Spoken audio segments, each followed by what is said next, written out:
Our family just went to Kyoto for the very first time, and the city really surprised us. So come along on our journey, but first, here's how we got from Tokyo to Kyoto. Hi everyone!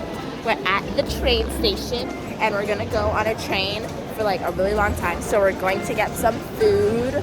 We're going to get a bento box. We got this and I wanted this at the other place, but they ran out. It's kind of like that emoji if you've ever seen it. And we got two! I'm so excited! And also look at all of these like mochis. One for me, one for you. I'm gonna get this one. It's like, I was gonna get this one too. It's like fried chicken with like some rice or like some other stuff. And it's the number one. Daddy's buying the mochi, the mochi, the mochi, buying the mochi.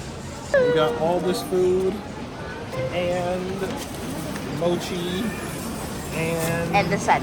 And that, yeah. Hooray!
At this point, there should have been lots more cool content about what it's like to ride the Shinkansen or bullet train in Japan. But unfortunately, I completely passed out on the ride. So alas, this was a total content fail on my part. Sorry, everyone. Okay, we just got off the bullet train into Kyoto, and our hotel is like a block from the train station, which is awesome. So we are staying at another Mimaru. This one is at Kyoto Station.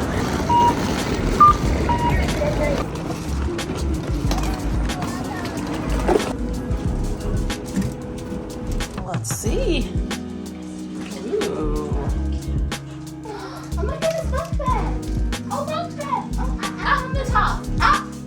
I'm on the top! Bunk bed!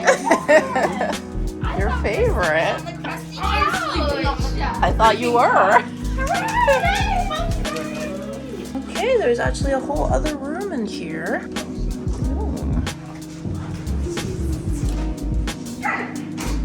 Nice big shower room. Okay, we got settled into our hotel and now we're heading out for dinner. We're going to go to this ramen chain that is supposed to be pretty popular here. So we're gonna try some Kyoto style ramen. They have kind of their own spin on it.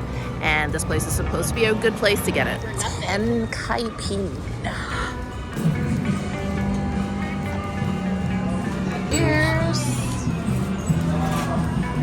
All right, this is the ramen. The fried rice. We also got these gyoza, which look super crispy and amazing.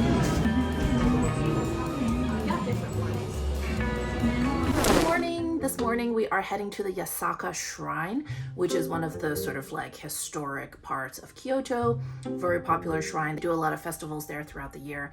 And we are actually going to experience the shrine a very special way. We're going to do something that's pretty popular for tourists coming to Kyoto, and that is we are going to rent kimonos to wear so we can get fully into the vibe. So definitely excited about that, but also a little nervous about walking in the wooden slippers. I don't do that well with thongs or flip-flops anymore, let alone wooden ones, so we'll We'll see how we fare.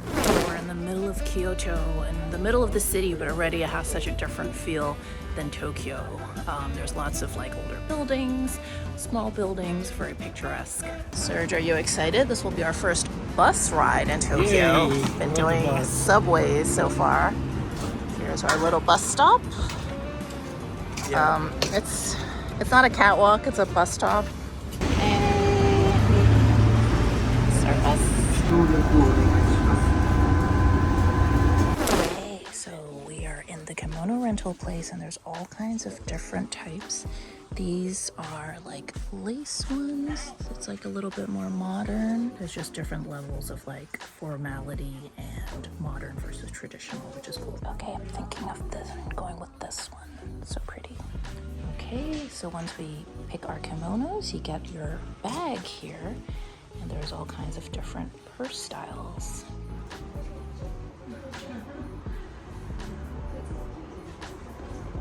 All right, my hair is done.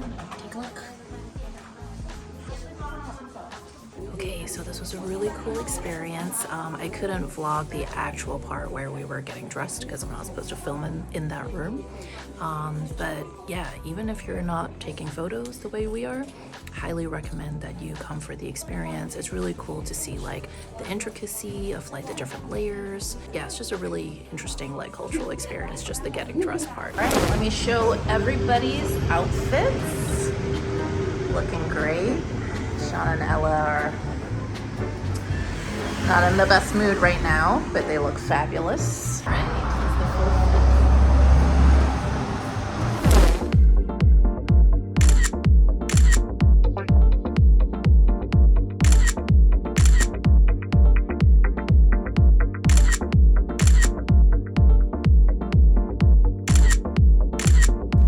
Serge, are these shoes on you? Oh, they're small heel area, but I'm not expecting We made it them. work. But you see these special socks? With gloves on? So they like have a separate compartment for your big toes, so you can just easily. So it definitely takes some getting used to walking in these socks and slippers. But luckily we didn't have to walk very far. But if we did, it would be an issue. Oh, look at Ella, she's a pro already. Oh, she's sprinting. Ooh. Okay, downhill is very tricky. Hold on. Need some support. Do it ski style, like this, sideways. This kimono place that we rented from, I'm gonna put the info down below. They're fairly size inclusive. I don't know that they could necessarily serve like true plus size sizes, but I'm like a size 14-ish these days, and I was able to fit into one of these. Even if you're not a typical Japanese lady size, this place seems to be able to accommodate larger bodies. Serge is wearing the largest men's size, which is a 3X, and the length is pretty good on him. If you're like maybe size 18 and up, I'm not sure that it would work. I guess you can call them, but I was pleasantly surprised that the size range was not too bad. I'm excited for more conveyor belt sushi. I'm so pumped. We haven't had the Kyoto version yet. No. So we're in this food hall in a mall, and there's one place here that's supposed to be pretty good. Oh, I think this is it. Okay, thank you. So there's not a lot of actual sushi coming out on the conveyor belt, so Any, you just have to like order it. so yeah, we're ordering from this little tablet here. Okay, so this is how you get the tea. We've got the powder in here, put it in the cup, and then you take this, and this is a little hot water thing you push in, and it fills up. Such a pro now. At the last sushi conveyor belt place, the guy had to show me how to use this.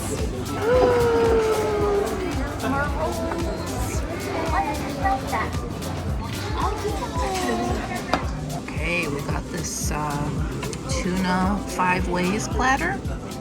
Got some fatty tuna minced and salmon and blue cucumber roll.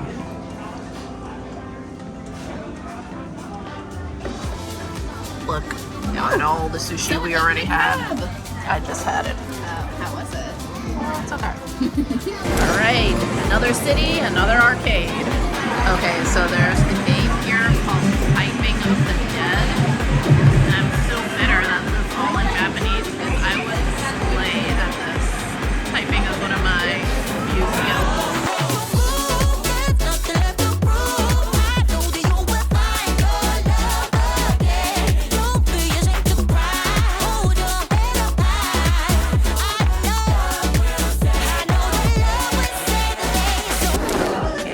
At Matcha House, which is of course famous for its matcha. So we got this matcha tiramisu and a couple of drinks as well, matcha lattes.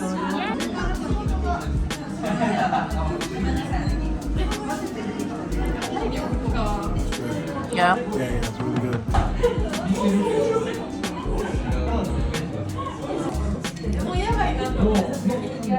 Okay, super creamy.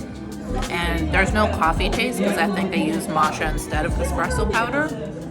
Very like creamy, vanilla, but you have like the intensity of the matcha. Really, really good. Definitely lives up to the hype. Sean just got a Japanese flag. So just to show you what's going on, there's all these people lined up outside. It looks like there's like some celebrity coming. Because there's like who it is. Police escorts and everything. We'll show you up there. There's like all these crowds. Yeah. It could be the president, it could be, we have no idea, it could be a pop star, no clue. It's a pretty wide age range of fans lined up there. So if you see this, Yeah, look. We didn't have time to stick around to see who was coming, but later on we realized that the G7 summit was about to happen in nearby Hiroshima. So most likely it was some type of world leader who stopped by Kyoto before the summit started. So we are just having a little lunch here in Kyoto Station before we head to Nishiki Market.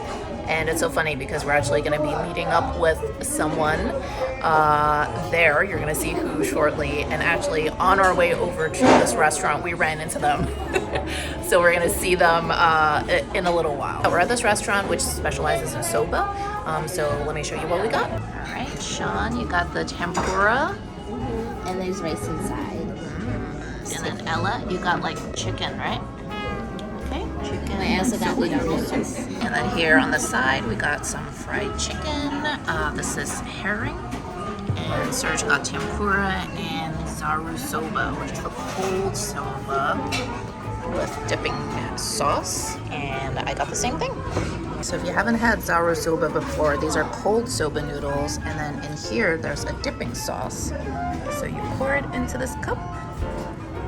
And you can flavor it with some scallions, wasabi, to your liking. But this is one of my favorite things. So we've got our noodles and, sorry, I'm making a mess. Okay, and we dip it in and eat.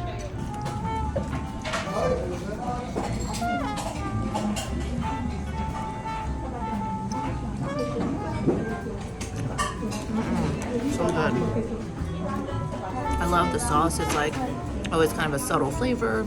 And you've got the nori, saltiness from the nori, which is the dried seaweed. It's definitely like not like a intense flavor. It's kind of a subtle thing, but I really like it. The texture, the chewiness of the noodles, the coldness of the sauce. Love it. Okay, we are at Nishiki Market, and this is a big foodie destination. Lots of good street foods here. So we're gonna try some out. Hey guys, look who we ran into. So if you don't already follow them, which I doubt, but this is Tina, the amazing head creator at Hangry By Nature, and her awesome family. We spent the afternoon with Tina and her family sampling so many great street foods at Nishiki Market. If you'd like to see everything we ate, check out this video in which we tried 25 Japanese street foods across Japan. I'll link it below. Hey, we are at this 2D cafe. It's called Cafe Baw or Baw. and it's really cute. It looks like you're inside like a graphic novel. So I got some drinks. How's that boba, girls? And I got a fancy blue drink, some kind of latte. Okay, it's kind of weirdly medicinal. Good morning. We are at the famous Fushimi Inari Shrine here in Kyoto. And you probably know this place best for its so-called red gates. So this shrine is one of the most important Shinto shrines here in the city, and it's actually dedicated to the god of rice. All through the shrine you will see a lot of statues of foxes. At first I thought they were dogs, but I realized they're actually foxes. And foxes are considered to be like the messengers of this god of rice, and so that's why that's kind of the theme here. So this is obviously one of the most popular attractions in Kyoto. So if you are planning to come here, you definitely need to get here really early. Before 7 a.m. is ideal. We're pretty lucky that we are here after Golden Week. Golden Week is like a big holiday week here in Japan, and it's actually been really pretty quiet everywhere we've gone, which is great.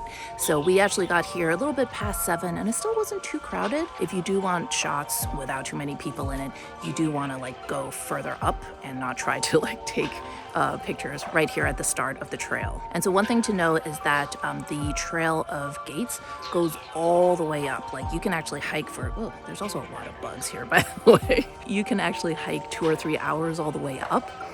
So if you want to do that as like a physical challenge, that's a great thing to do. But if you really just want to come here and soak up the vibes and the beauty of this place, you don't have to go so far to do that. It's really gorgeous. Definitely worth a visit.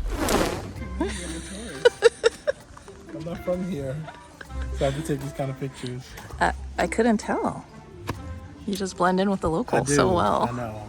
It's the bag. It's the keychain. Yeah, and all this stuff. So and all the Uniqlo. Everybody thinks I'm local. Yeah.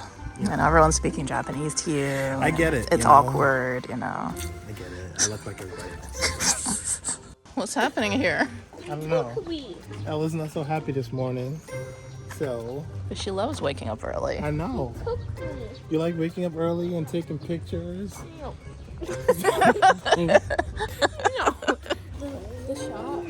Oh.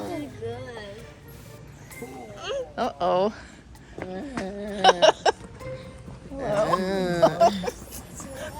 Oh no. Sean, you're not even fighting to get out. Oh no. Sean lost all her energy. One of my favorite things about Japan is all of the fake food displayed in the windows. It looks so real. So cool. Okay, you guys often ask me how we handle language differences when we travel. So if you haven't already, make sure you download the Google app. So the Google app has this really cool function called Google Lens. And basically you point the camera at like a menu, for example, and it'll show you the translation. So let me show you. Okay, so we're at breakfast. Here is this menu. Obviously it's all in Japanese, which I cannot read, but I'm gonna whip out my Google Lens. Alright, so we just go to Google and ignore my gross nail polish. For some reason it turned yellow. So my nails look kind of weird right now. But you click on this camera thing, and then here you click on translate, and then if you point, see, it changes the text to English, and you can see it over here. Show a pudding. So magical. So yeah, this has helped us out so much when it comes to things that don't have an English translation. Okay, so we came to this place specifically because they have those jiggly pancakes, but they're not serving them right now. So the only options are these breakfast sets. This one. I have jiggly eggs. Oh, at least something is jiggling. What is candies? Ella picked this stupid straw. Anyway, so then we got this one, and it's got like little flowers, and it's like a little squishy. And then the strawberry one. And oh, sorry about that. And then this one. So we're gonna be trying them.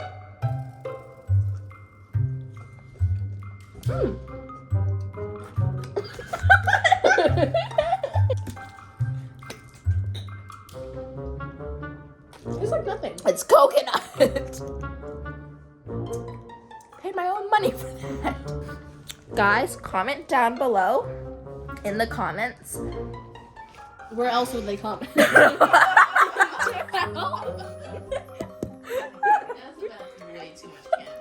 Comment down below in the comment section the heart emoji if you made it to this part of the video. Guys, this part of the video will not make it into the video. So, they don't need to comment anything. Comment the heart emoji. Oh my god, let's... Oh my god, freaking candy zombies right here. Spread the love. Spread the love. Spread the love.